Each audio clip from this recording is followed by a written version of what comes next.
ব্যাংকের ক্ষমতা কার দখলে? শুভেন্দু না অখিলের? নির্বাচনকে ঘিরে জোর তৎপরতা শাসক দল তৃণমূল ও প্রধান বিরোধী রাজনৈতিক দল বিজেপি। এতদিন শুভেন্দু ক্ষমতায়, এবার কি ক্ষমতাচ্যুত করতে পারবে অখিল? জয়ী হওয়ার লক্ষ্যে রণকৌশল গ্রহণ করল তৃণমূল কংগ্রেস। মুখ্যমন্ত্রী মমতা বন্দ্যোপাধ্যায় রাজ্যের প্রাক্তন মন্ত্রী তথা রামনগরের বিধায়ক অখিল গিরিকে দায়িত্ব দিয়েছে কন্টাই কোঅপারেটিভ ব্যাংকের নির্বাচন দেখভাল করবার। তারই নির্দেশ মেনে দলের রাজ্য সভাপতি সুব্রত বক্সী, রাজ্যের প্রাক্তন মন্ত্রী রাজীব ব্যানার্জি এবং তৃণমূলের অন্যতম নেতা তথা সমবায় ব্যাংক পরিচালনা করার ক্ষেত্রে যথেষ্ট অভিজ্ঞতা সম্পন্ন আশিস চক্রবর্তীকে নির্দেশ দেন। ইতিমধ্যেই পূর্ব মেদিনীপুরে গিয়ে দলীয় শীর্ষ নেতাদের সঙ্গে বৈঠক করেছেন তারা। গত মঙ্গলবার কোলাঘাটে পূর্ব মেদিনীপুরে তৃণমূল কংগ্রেসের দুই সাংগঠনিক জেলার নেতাদের নিয়ে বৈঠক হয়। সেই বৈঠকে কন্টাই কোঅপারেটিভ ব্যাংকের পরিচালন কমিটির হ্রাস নিজের হাতে রাখার জন্য প্রয়োজনীয় উদ্যোগ গ্রহণ করে রাজ্যের শাসক দলের পক্ষ থেকে। বিজেপিকে রুখতে সমস্ত জাতীয়তাবাদী মানুষজনকে সঙ্গে নিয়ে চলার কথা বললেন রাজীব বন্দ্যোপাধ্যায়। সেই মতো সর্বসম্মতভাবে গ্রহণযোগ্য একটি প্রার্থী তালিকা তৈরি করা হয়। কন্টাই কোঅপারেটিভ ব্যাংকের নির্বাচনের দিন কেন্দ্রীয় বাহিনী মোতায়েন করার নির্দেশ দিয়েছে সুপ্রিম কোর্ট। পশ্চিমবঙ্গের রাজনীতিতে এর আগে কোনো সমবায় সমিতির নির্বাচনে কেন্দ্রীয় বাহিনীর ব্যবস্থা দেখা যায়নি।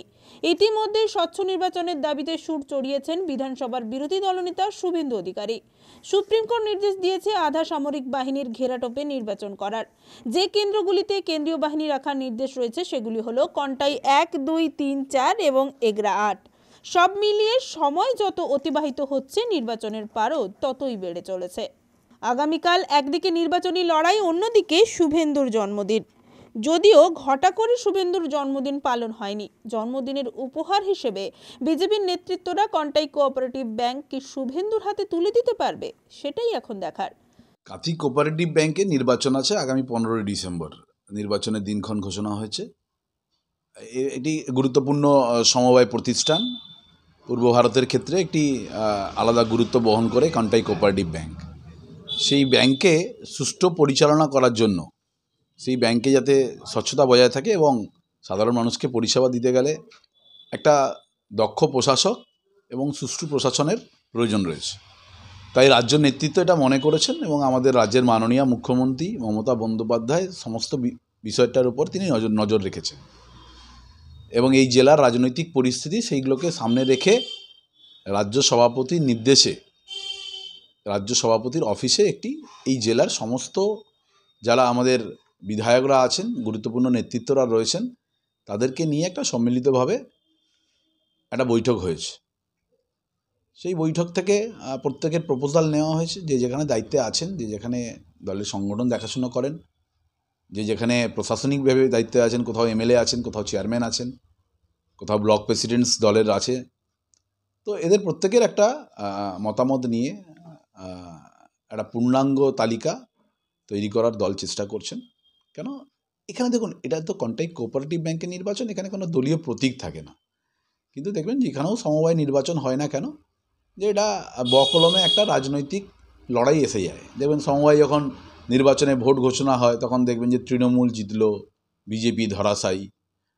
তো স্বাভাবিক কারণে এটা একটা পরোক্ষভাবে একটা রাজনৈতিক দলের একটা মতামত থাকে। কিন্তু তারপরেও আমরা দেখেছি যে রাজনৈতিক দল থাকলেও বিভিন্ন সমবায়ের ক্ষেত্রে যারা সমবায়ী দীর্ঘদিন ধরে কাজ করছেন সমবায়ের ক্ষেত্রে, সেই সমবায় মনোভাবাপন্ন মানুষদেরকেই আমরা তুলে আনার চেষ্টা করি। তো সেই জন্য রাজ্য নেতৃত্ব এর উপর নজর রেখেছেন এবং রাজ্য নেতৃত্ব চাইছেন সর্বসম্মতভাবে এই প্রার্থী তালিকা প্রাধান্য পাক এবং মানুষের যাতে গ্রহণযোগ্য যারা হয় তারাই যেন এই প্রার্থী তালিকায় স্থান পেতে পারে। তার জন্য রাজ্য নেতৃত্ব এটাকে কয়েকদিনের মধ্যেই পূর্ণাঙ্গ তালিকা প্রকাশ করবেন। এর মধ্যে কোনো গোষ্ঠীদ্বন্দ্বের কোনো ব্যাপার নেই, কেন সবাইকে নিয়ে রাজ্য নেতৃত্ব করেছেন, সব স্তরের সবাই এমএলএরা ছিলেন, কোথাও কোথাও বিভিন্ন নেতৃত্বরা ছিলেন, কথা হয়েছে, এটার কোনো অসুবিধার কোনো কারণ নেই। রঞ্জন মাইতির রিপোর্ট, খবর BCBS।